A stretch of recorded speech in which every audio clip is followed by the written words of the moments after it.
ये आकाशवाणी रायपुर है। छत्तीसगढ़ी समाचार बुलेटिन के संग सोहेल खान यजदानी के जय जोहार। अब सुनो आज के प्रमुख समाचार।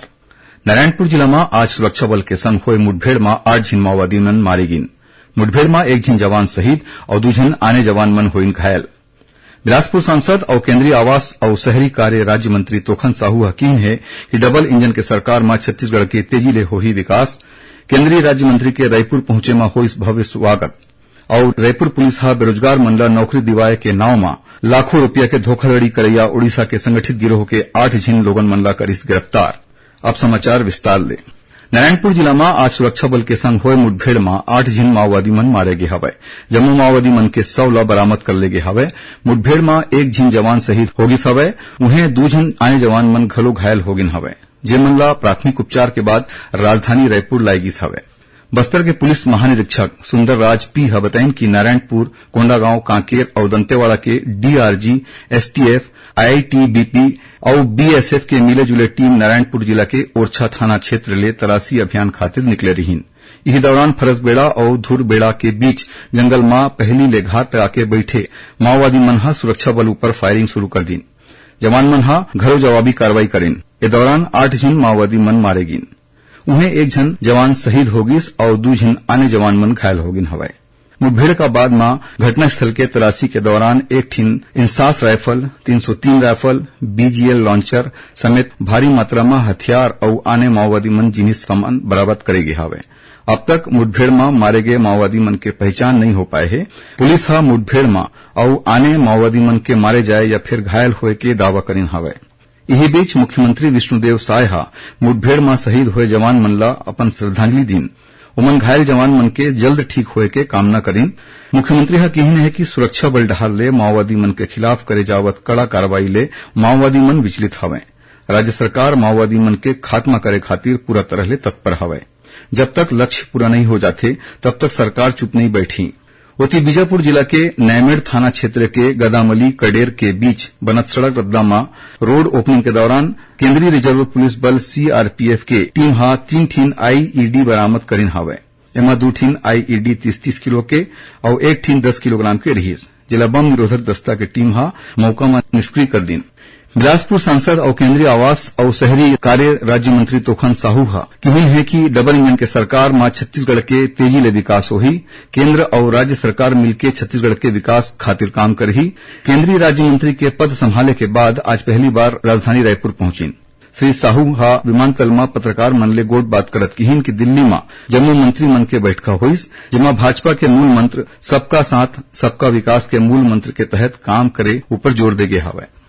एकर पहली भाजपा कार्यकर्ता मन हा स्वामी विवेकानंद एयरपोर्ट में केंद्रीय राज्य मंत्री के भव्य स्वागत करीन।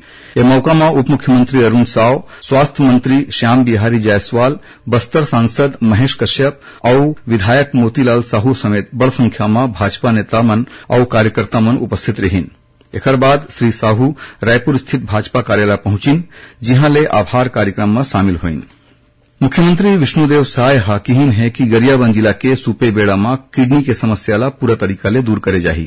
एकर बर बीमारी के कारण जाने खातिर और जौन भी रिसर्च की जरूरत होही ओला करे जाही, जेकर ले सुपेबेड़ा के लोगन मन ला भविष्य में किडनी संबंधी समस्या ले पूरा तरीका ले मुक्त करे जा सके। मुख्यमंत्री श्री साय हा काली रायपुर में आयोजित स्वास्थ्य विभाग के समीक्षा बैठका ला संबोधित करत कहिन। ए बैठका में मुख्यमंत्री हा स्वास्थ्य विभाग के अवैया योजना मन ऊपर गोट बात करीन, संगे संग राष्ट्रीय और राज्य स्तर के कार्यक्रम के क्रियान्वयन के जानकारी घलोलीन। मुख्यमंत्री विष्णुदेव साय हा कालीमुंगेली जिला के गांव फरहदा में 25 करोड़ रुपया के लागत ले 19 ठिन विकास कार्य मन के लोकार्पण और शिलान्यास करीन। ए मौका में श्री साय हा कहन कि अवैया बेरा में मुंगेली जिला रेल नेटवर्क में शामिल हो जाही। उमन बताइन कि कटघोरा डोंगरगढ़ विशेष रेल परियोजना खातिर राज्य शासन डहार ले 300 करोड़ रुपया राशि के स्वीकृति दे जा चुके हवय। जल्दी 6 भू अर्जन के कार्रवाई शुरू करे जाही। छत्तीसगढ़ी समाचार बुलेटिन आप मन आकाशवाणी रायपुर ले सुनत हवो। छत्तीसगढ़ के खबर ले है आपकी वास्ता और खबर के विश्वसनीयता ले है हमार वास्ता। आकाशवाणी समाचार रायपुर के प्रादेशिक समाचार बुलेटिन के संगे संग हमार समसामयिक कार्यक्रम आप रेडियो के संग अपन मोबाइल में घलो सुन सकत हो। आकाशवाणी समाचार फेसबुक, ट्विटर और यूट्यूब में घलो हावय। हमार फेसबुक पेज हरे Chhattisgarh news on AIR, Twitter handle CGAIR news और हमार यूट्यूब चैनल हरे छत्तीसगढ़ AIR न्यूज। तो अब रेडियो के संगे संग आपके मोबाइल के माध्यम ले हम आप तक पहुंचत हन। छत्तीसगढ़ के हर खबर पर सुनत रहो आकाशवाणी समाचार। अब आगू बढ़थन बाँचे समाचार होती। प्रदेश के आकांक्षी जिला में होवत काम बूता के काली नीति आयोग डहर ले राज्य नोडल अधिकारी निधि छिब्बर हा समीक्षा करीन। ए मौका में ओमन अधिकारी मन ले आकांक्षी जिला खातिर तय करेगे जम्मू इंडिकेटर में रैंक सुधार खातिर समर्पण के भावना ले काम करे के निर्देश दीन। ओमन कहिन कि आकांक्षी जिला कार्यक्रम के उद्देश्य विकास के दौर में पाछू होए जिला मन में समोवेशी विकास सुनिश्चित करना हवे।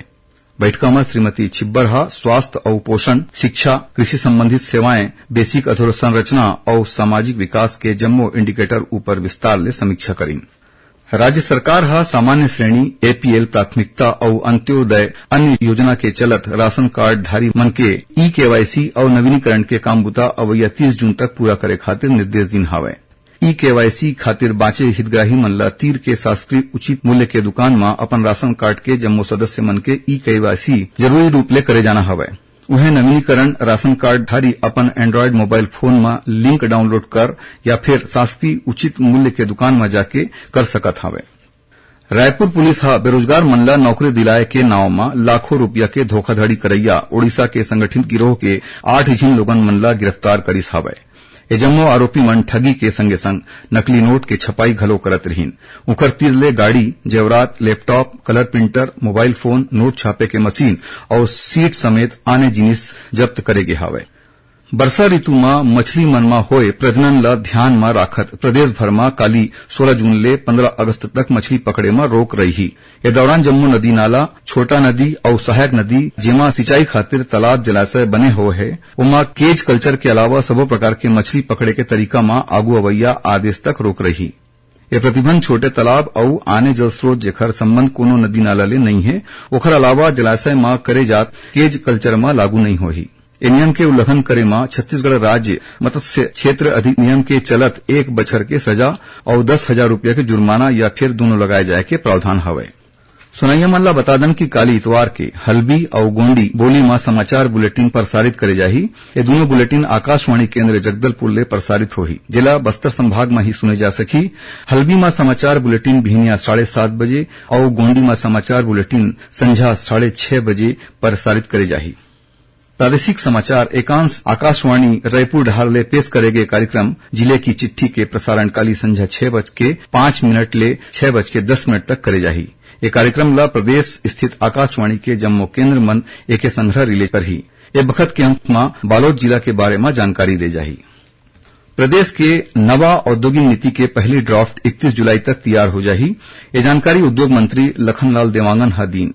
उन्होंने बताया कि एकर खातिर उद्योग विभाग डहार ले आने उद्योग संगठन मन ले सुझाव ले जावत है। अब तक 20 आने उद्योग संघ ले सुझाव ले जा चुके हवे। एकर अलावा गुजरात, महाराष्ट्र, ओडिशा और मध्य प्रदेश समेत आने प्रदेश मन के उद्योग नीति के घलो विभाग को ले अध्ययन करे जावत है। आखिर में प्रमुख समाचार एक घाव फेर। नारायणपुर जिला में आज सुरक्षा बल के संग हुए मुठभेड़ में 8 झिन माओवादी मारे गिन। मुठभेड़ में 1 झिन जवान शहीद और 2 झिन आने जवान मन हुइन घायल। बिलासपुर सांसद और केंद्रीय आवास और शहरी कार्य राज्य मंत्री तोखन साहू कहिन है कि डबल इंजन के सरकार में छत्तीसगढ़ के तेजी ले होही विकास। केंद्रीय राज्य मंत्री के रायपुर पहुंचे में होइस भव्य स्वागत। और रायपुर पुलिस हा बेरोजगार मन ला नौकरी दिलाए के नाव में लाखों रुपया के धोखाधड़ी करैया ओडिशा के संगठित गिरोह के 8 झिन लोगन मन ला करिस गिरफ्तार। एकरे संग छत्तीसगढ़ी समाचार बुलेटिन इहे सिरावत है। जय जोहार।